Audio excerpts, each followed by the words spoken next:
나라면 이렇게 하겠다라는 콘텐츠를 좀 해보겠다라고 말씀을 드렸는데, 그것의 첫 번째 이제 콘텐츠라고 보시면 될 것 같고요. 쿠팡의 그 위기 관리는 저희가 과거에 배웠던 ABC 그대로 하고 있는 것 같습니다. 예를 들어서 뭐 첫 번째, 뭐 전선을 확대하지 않는다라는 거. 그다음에 두 번째는 어쨌든 적절한 사과를 지속해서 해서 우리가 그 이슈에 피해가려고 하진 않는다라는 정도의 아주 원천적인 시나리오대로 움직이고 있는 것 같긴 한데, 사실 저희도 많이 변했지 않습니까? 과거의 마케팅 이론이나 위기관리 논리가 또 생성됐던 시절과 요즘의 고객들은 또 다르기 때문에 이게 조금 유격이 있는 것 같아요.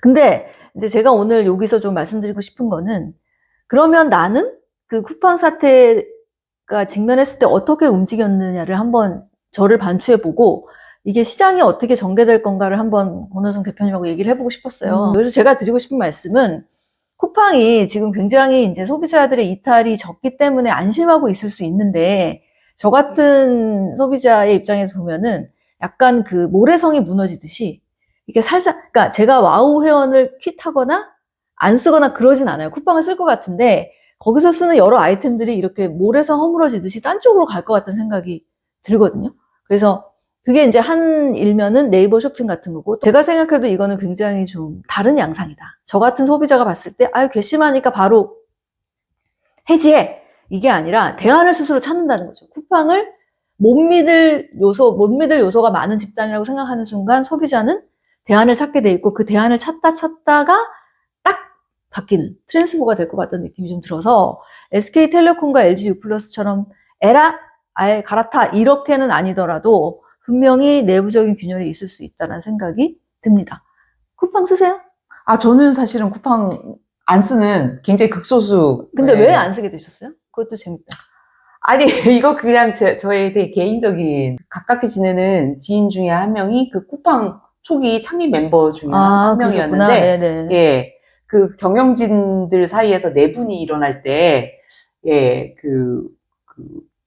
팀이 이렇게 좀 와해되면서, 저 초반에 이렇게 쿠팡을 세팅할 때 굉장히 열심히 하는 친구였는데, 중간에 이렇게 축출된, 예, 그런 후배가 있어서, 근데 그 후배를 통해서 이제 쿠팡 기업이 가지고 있는 어떤 그런 철학?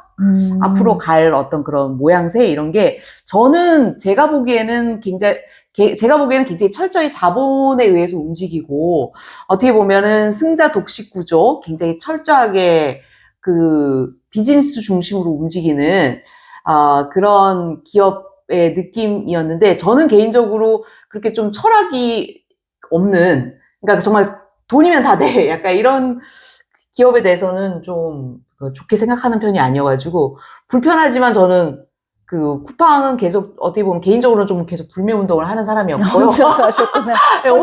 혼자 불매운동. 소극적으로 불매운동하고, 그래서 이제 이것저것 다 깔아서 이제 쓰는, 예, 이거는 네이버 쇼핑 썼다가, 이거는 또 오프라인으로 다이소를 어쩔 수 없이 가고, 이거는 또 컬리도 쓰고, 이것저것 다 쓰는. 제가 이렇게 여기서 이렇게 이동하게 됐네요. 그죠? 네. 이렇게 이동하게 된 네, 것 같아요. 그런 소비자인 것 같아요. 근데 위기관리라는 측면에서 나라면 이렇게 하겠다 컨텐츠로 보면, 쿠팡의 경영자들은 이렇게 생각할 것 같아요. 어차피 우리를 대체할 대체제가 없다, 한국 시장에서.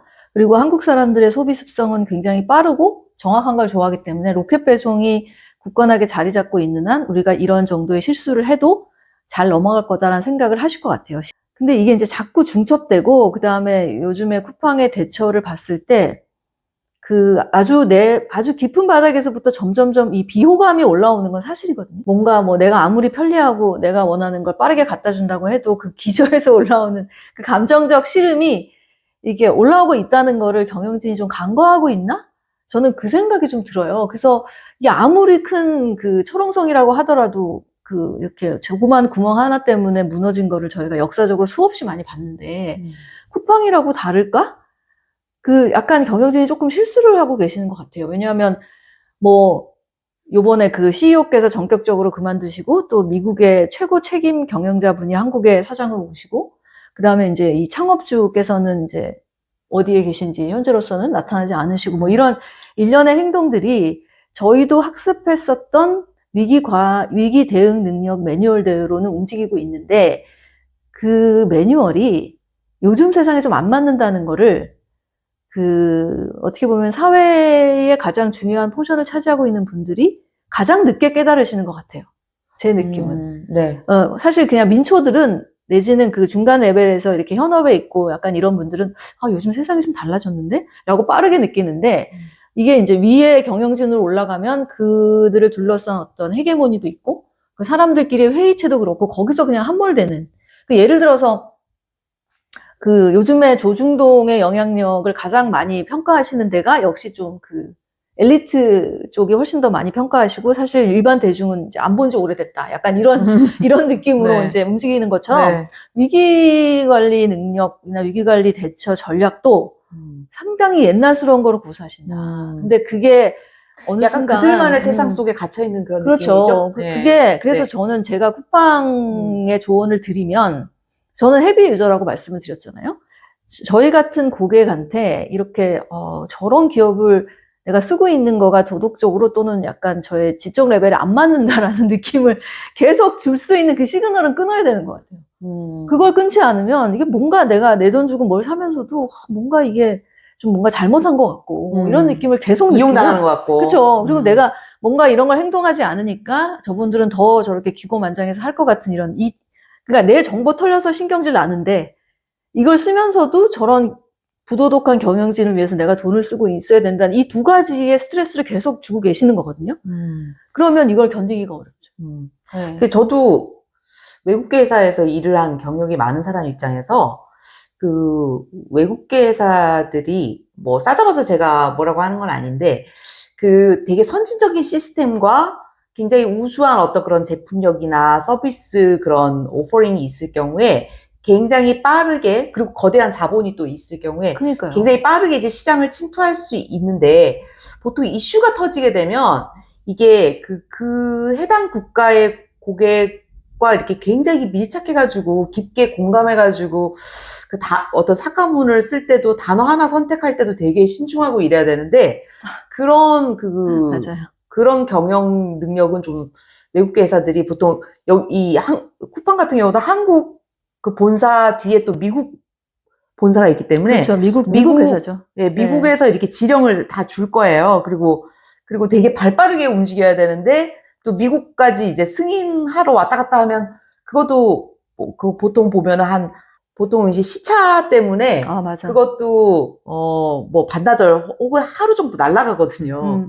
그래서 이런 위기 관리를 굉장히 중요한 심각한 이슈가 터졌을 때 위기 관리하는 걸 보면은 뭔가 이렇게 좀 더 아쉬운 부분이 다를 때보다 좀 더 많이 보이는 건 사실인 것 같아요. 네. 그리고 쿠팡은 미국 시장에 상장되어 있는 회사이기 때문에 분명히 미국 회사는 맞는데 쿠팡이 한국에서 큰 거를 알고 있는 국민들이잖아요. 그러니까 예를 들어서 진짜 외국에 본사에 있는 회사가 실수하는 거랑은 다른 감정적 느낌을 가진단 말이죠. 근데 대처 방안은 그런 회사랑 똑같아요. 말씀하시는 것처럼 이제 미국 본사에 왔다 갔다 해야 되니까 그 상황도 느리고 그다음에 요즘에 쿠팡 앱에 사과문도 하루인가 이틀 게시됐다가 이렇게 아주 잘 안 보이는 곳으로 옮겼다고 그것도 엄청나게 지탄을 받더라고요. 그러니까 한국 사람들이 느끼는 문화적 느낌은 본인이 조금 잘못했어도 좀 과하게 죄송합니다. 제가 진짜 개선하겠습니다라고 하면 오히려 그래 뭐 사업하다 보면 그럴 수도 있지. 그렇게 좀 봐주는 것도 있는 민족성인데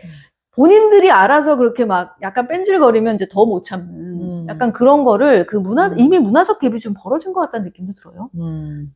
지금 거의 뭐 전체가 다 쿠팡 때리기에 몰입하는 느낌이 사실 들어요. 이제는 개인정보 이슈를 떠나서 과거의 뭐 노동 이슈라든지 아니면 지배구조 문제 이런 것까지 지금 이렇게 막 퍼지고 있는 측면에서 좀 초기 대처를 너무 한국 기업답지 않게 했다. 그리고 한국 사람의 정서에 대한 거를 간과했다는 측면에서 좀 아쉬웠다. 그리고 소비자들이 이제 이 상황에서 어떻게 움직일지를 보는 것도 되게 새로운 위기 관리 대응 전략의 지침서가 될 수 있을 만큼 되지 않을까 이렇게 생각을 해봅니다.